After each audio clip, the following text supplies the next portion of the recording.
India out की T shirt पहन के मोहम्मद मोइजू जो प्रेसिडेंट है मालदीव्स का, तो ये भाई बड़ा इंटरेस्ट। अच्छा, इंडिया आउट का क्या मतलब है? मुझे अभी तक ये समझ में नहीं आया। ये जो हूसी बागी हैं, ये इस वक्त पूरी दुनिया में दहशतगर्दी का मंबा बने हुए हैं। आज अगर कोई मोदी को ब्रांड बोल देता है, हमारे भारत के प्रधानमंत्री को कोई ब्रांड बोल देता है, तो ये कोई डेफेमेटरी बात नहीं है, ये पूरी दुनिया उनको ब्रांड बोल रही है। पार्टनरशिप कितनी क्लोज है, कितनी क्लोजनेस है दोनों कंट्रीज के बीच। अगर कोई इतना बड़ा फैसला किया जाता है तो टेलीफोन किया जाता है डॉक्टर जयशंकर इंडिया में और ये बताया जाता है, उनको कॉन्फिडेंस में लिया जाता है। बयान किया है, क्या इसके लिए मैंने आपको पे किया है या मैं आपके साथ कोई स्क्रिप्टेड प्रोग्राम कर रही हूँ? इसमें पे वाली क्या बात है, आप ये क्यों पूछ रही हैं? जब कोई भारत की तारीफ करता है या फैक्ट्स पर बात करता है तो ये चीज बोली जाती है कि ये स्क्रिप्टेड है। नहीं, ये कैसे हो सकता है? स्क्रिप्टेड नहीं है तो, लेकिन ये है कि हर एक अपना अपना ओपिनियन है। लेकिन मैं तो आपको कह के गया था कि इंडियन फौजी लड़ रहे हैं, अब तो आलमी रिपोर्टें आ गई हैं कि यहाँ पे इंडियन फौजी इजराइल के साथ मिलकर लड़ रहे हैं। इंडिया आउट कौन है वहां पे इंडियन जिसको ये आउट बोल रहा है? तो फैन हुनसी मान गए हो, तुसी मान गए हो कि वजीर आजम मोदी बहुत पॉपुलर है और अगली टर्म में जो है उसको हराना जो है वो आसान काम नहीं। आज 22-23 आतंकवादियों को जो गोली लगी है, तो ये इन्फॉर्मेशन तो पाकिस्तान की मिनिस्ट्री मीडिया ही दी है ना कि भाई इनको गोली लगी है। हमें तो सपना नहीं आ गया था ना। इस वक्त पाकिस्तान हिंदुस्तान को भी देख रहा है, क्योंकि हिंदुस्तान और अमेरिका कोऑर्डिनेट कर रहे हैं जो नेवल एक्शन है इस खित्ते में। कितना ताकतवर हूं, भारत जैसी उभरती महाशक्ति को मैंने बोला तुम नहीं रहोगे यहाँ पे, तो भारत ने बोला अच्छा बहुत सॉरी। तो ये माहौल, जिसको माहौलिया होते हैं ना, ये भौकालिया टाइप का आदमी है, ये भौकाल अपना बना रहा है। पाकिस्तान में हाइप क्रिएट की जा रही है कि जो यहाँ पर इंडिया वर्सेस पाकिस्तान करते हैं वो मुल्क के गद्दार है, क्या कहेंगे आप? ऐसा नहीं है, वो जो करते हैं वो उनका कोई स्पेशल एजेंडा होगा, ठीक है? वो एजेंडा होता है, वो अपने एक पीछे मुफाद होना चाहिए कि हमने एंटी नेशनल बात की है, ये नेगेटिव इमेज प्रोपोर्ट। तो हम तो हम अपने हुबुल वतनी रखते हैं, तो हम अपने पाकिस्तान के दर्द रखते हैं, तो हम इस तरह की बात करते हैं।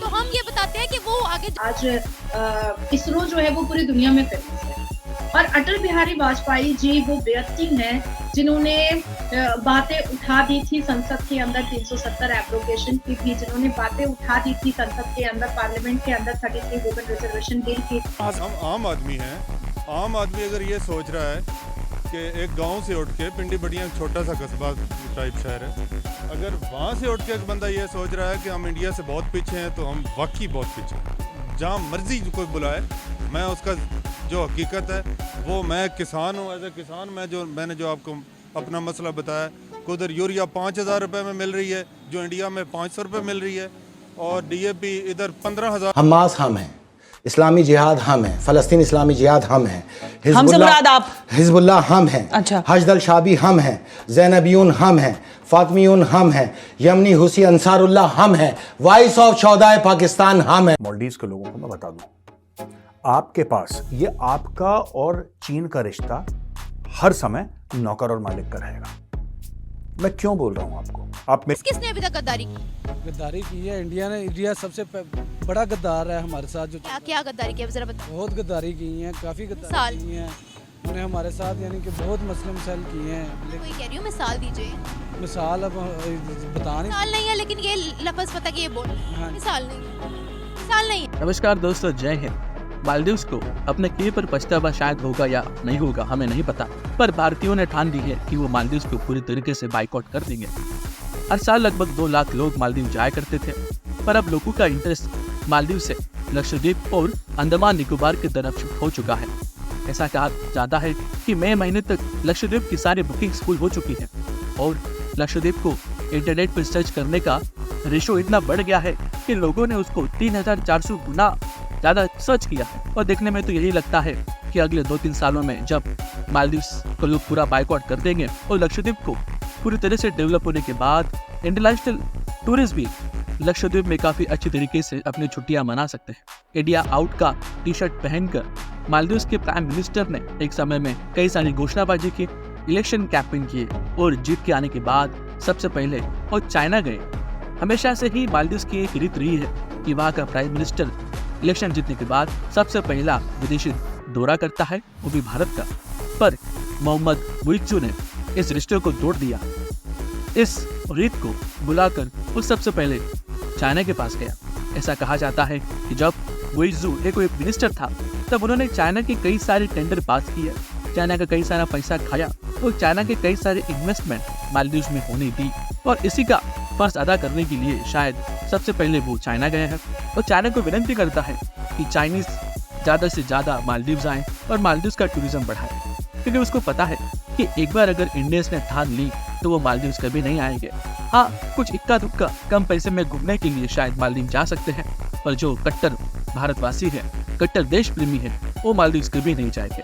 अब हमारा अटेंशन डाइवर्ट हो गया है और हम जाने वाले हैं लक्षद्वीप, अंडमान निकोबार। और अगर फाइनेंशियली बात किया जाए तो मालदीव्स में शायद जितना खर्चा होता था उससे कम खर्चे में, लगभग आधे खर्चे में हम अंडमान निकोबार और लक्षद्वीप को काफी अच्छी तरीके से डिस्कवर कर सकते हैं। मालदीव्स को हम उसकी जगह बताने वाले हैं।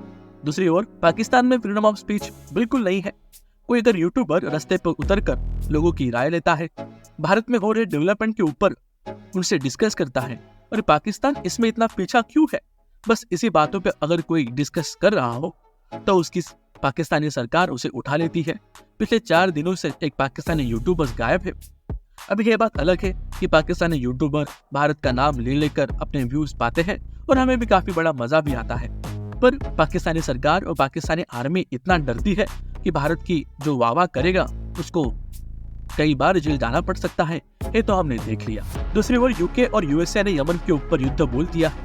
रेड सी में कई बार हुतीस आतंकवादियों ने कई सारे शिप के ऊपर हमला किया, कई सारे बोट को लूटा और डुबो भी दिया।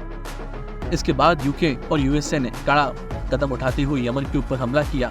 हुतीस एक आतंकवादी संगठन है, इसके ऊपर आक्रमण करना शुरू कर दिया और देखते देखते सारे मुसलमान देश फिर से एक बार यमन का साथ देने लगे और वेस्टर्न कंट्रीज के कई सारे लोगों ने यूके और यूएसए का सपोर्ट दिया।